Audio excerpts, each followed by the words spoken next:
Hey guys, Silly Tuck here, and I know this is kind of a random way to start the video due to the fact, we're in the middle of the show. Uh, this is the start of the show, I promise you. You haven't missed anything too important aside for some, random pre-show matches, and one that did particularly well. Thank you, Abyss. But, yeah, I feel really stupid, because the last episode I did of this was the pay-per-view episode, right? And there was no audio in that one except for the intro. And it's because I forgot to turn on my mic. Yeah, begin laughing. I'm new at this. I'm extremely new at this. What is this, episode 9 or something? Jeez, whatever. We're only on episode 9, and I've already, completely destroyed an episode, so congratulations. Anyways, yeah, so, blah, blah, blah. You can read it all at the top. We're in the Sun National Bank Arena still. Yeah, so, start of the show. So James Storm comes down and he talks about the pay-per-view and how he beat Samoa Joe and how he was a has-been and he wouldn't get out of the way. So he made him get out of the way. And then Bobby Roode comes down. Or no, I'm sorry, Bobby Roode doesn't come down yet. James Storm says that with that win, I think I'm able to say I am the World Heavyweight Champion. I'm able to say, Bobby Roode, if you come down here and if we fight, I will beat you. I will beat you 10 out of 10 times. So Bobby Roode comes down and says,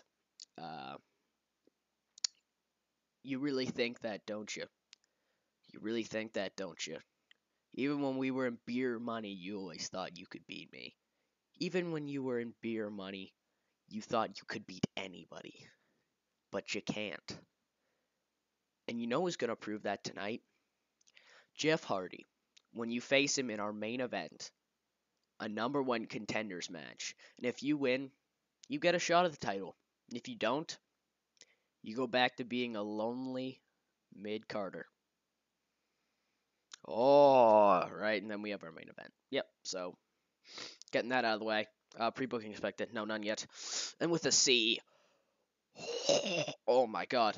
The match had some good action, but not much in the way of heat. The Bromance defeated the Wolves in 8-28 when Robbie E defeated Davey Richards by pinfall with a sure thing. Yes, so this right here was a number 1 contenders match for the Hardys tag team titles, and the Bromance win. So we have another pay-per-view match in 5 seconds. It's like the show starts, and congratulations, a pay-per-view match. Ooh, we have Bound for Glory next, and I think that's a pretty big TNA pay-per-view. Anyways, if you guys haven't been watching TNA stuff on Destination, I was about to say Destination X, but no, Destination America. But you guys probably should, because did I just put the Syndicate in there? What? What the heck was even the thought process there? I'm sorry.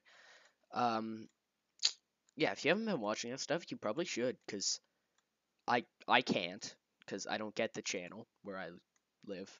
But yeah, from what I've seen through YouTube and various other media sites, they're doing really well, and I like the whole beatdown clan angle. It's really cool. And yeah, definitely. Something I didn't put on camera, or I might have put on camera, but I didn't talk about it because I couldn't have talked about it. I released Lashley because I don't like him. I know that's a really random way to say it, but he's not a good wrestler. He's not good on the mic. Imagine Brock Lesnar, but broken. Or, I can't fit him with anybody. It just doesn't work. But, yeah, so up next, the C+.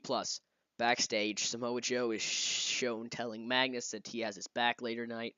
That actually means, these two have a matchup next, and they were former teammates, right? Magnus and Joe, right? They were tag team champions, maybe, not really, I don't know. But yeah, he says, even though we've gone our separate ways, we're still buddies, and I still respect you. So yeah, I'll go easy on you. And then with a C minus, oh my god, oh my god. Anyways, in the match did some good action, average heat. Magnus defeats Samoa Joe in 13:04 by pinfall, illegally using the ropes for leverage. Think you guys know what's coming next. So Samoa Joe has an interview by Shane McMahon in which he goes on a rant about how much he hates Magnus and how much, like we were brothers. Okay, the whole ropes for leverage thing? That was supposed to be by like a chair shot or something like that, a cheap way to get the win. But he says, I remember the Magnus that I was friends with would never have done something like that. If he'd lost, he'd admit he'd lost, and he'd go on with it, and then he'd beat you next time. He wouldn't be about to lose and then find a way to steal a victory. That's not the Magnus I knew. And so these two are going to be a feud, which is lovely, and hopefully they can draw better ratings.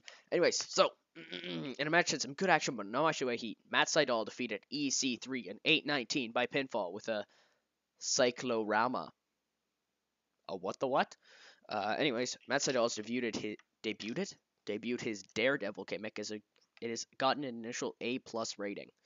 So that right there is a number one contenders match for the TNA X Division Championship. So, right here, with a D+.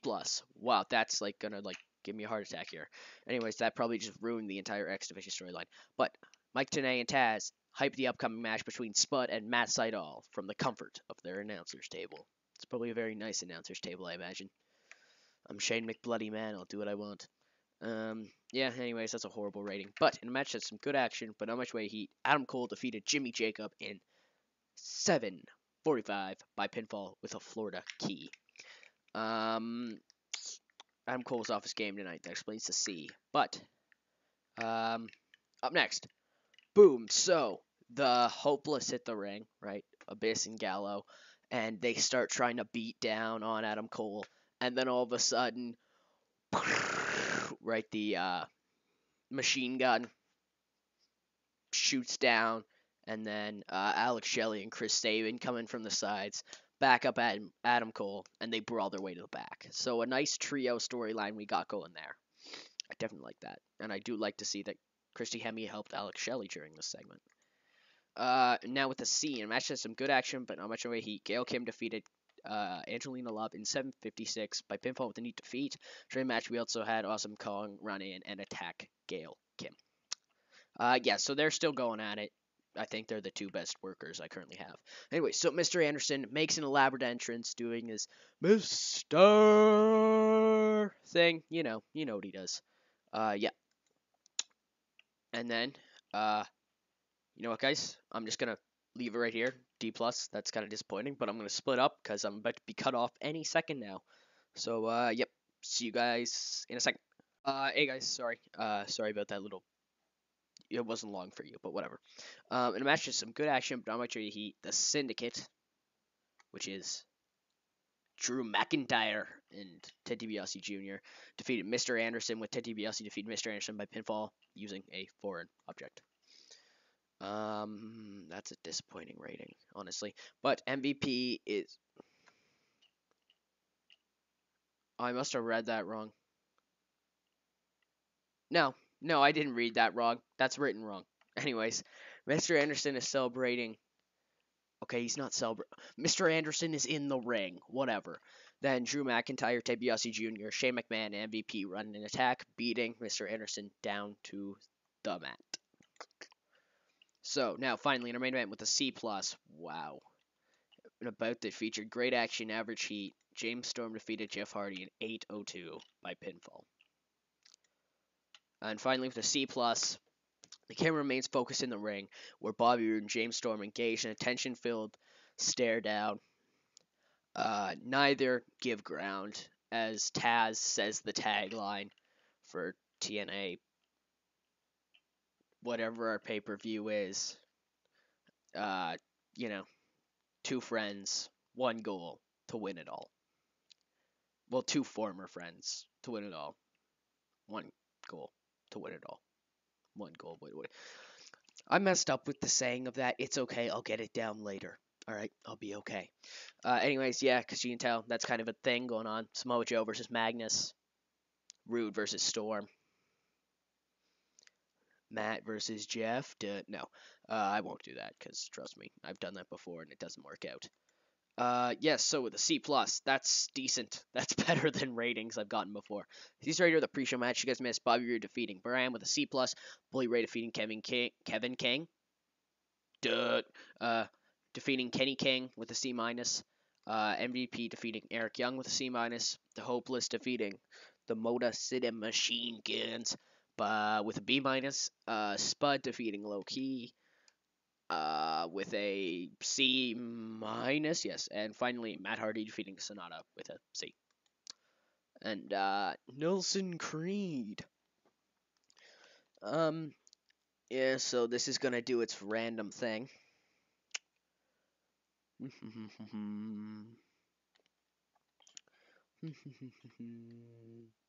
Yep, you know what, guys? I'm gonna do my normal thing. Yep, I'll talk to you guys in like a second. Oh my god. I know you see that. I know you see it. It's right there. It's right there. If you don't see it, I'll point to it. Samoa Joe. Hurt. Badly. How badly? Oh no. What is a staph infection? Ah. That sounds really weird. What's a staph infection? King Mo's like, I don't want to be in development. And I'm like, whatever, boy, you suck. Okay, what is a staph infection? That sounds like really creepy. Physical. Oh, it'll be back in 18 days. And yeah, that's pay-per-view. Whatever, it's fine. I'll just make Magnus like run amok or something. Oh, you know what happened? That like epic chair shot. That happened. It happened. You didn't see it, but it happened. Maybe not at all. But yeah, whatever. That has sidelined him for 18 days. Precisely 18 days. Not approximately either. Precisely. So that got a better rating. Taryn Terrell's big morale issues. I could care less. Honestly. Honestly. Like God, if I get a chance to fire her, I so will. If you guys were wondering, I did sign the man, Paul White. I still need a, name for him.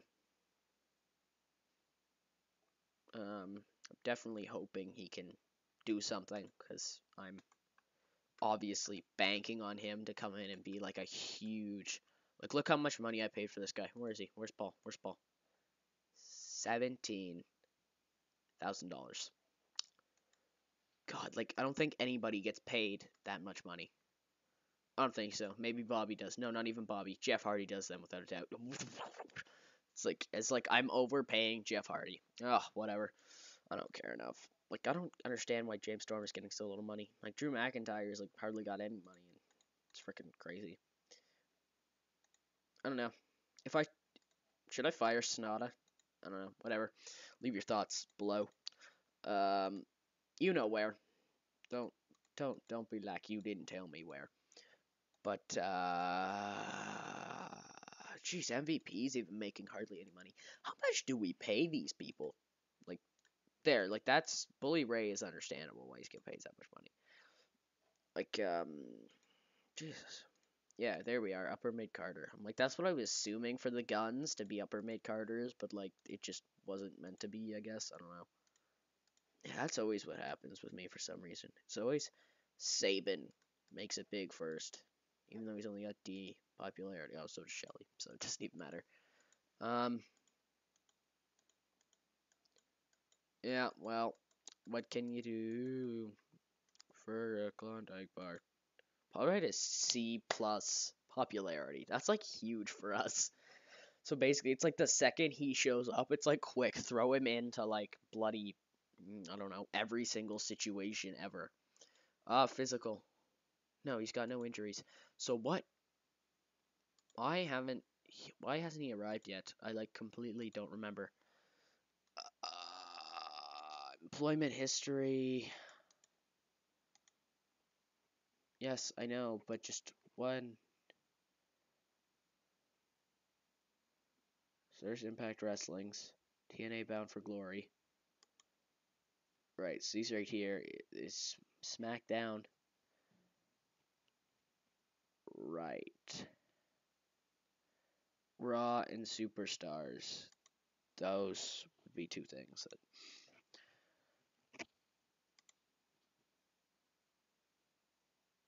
So when does Paul show up? That's what I'm having trouble understanding. Doesn't begin for another 17 days. So we get him back right when Samoa Joe comes back. That's nice to know.